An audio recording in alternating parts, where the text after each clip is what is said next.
natin resignation natin, napirma na rin. Waiting na lang tayo sa magiging resulta. After 30 days, working days,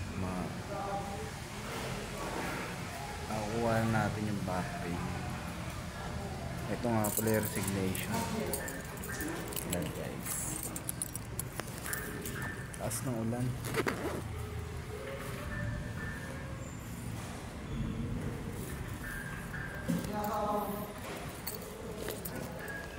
Wala pa oh. Napag-resign na eh.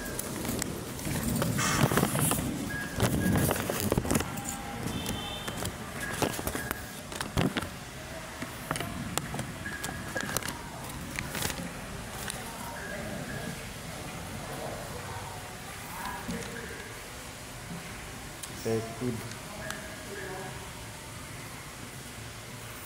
yung May 7.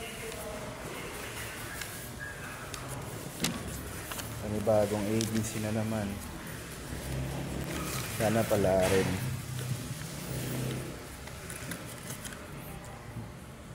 Pauwi na rin tayo. Kaya alam mo, ulan pa. Balitaan ko lang kay mamaya.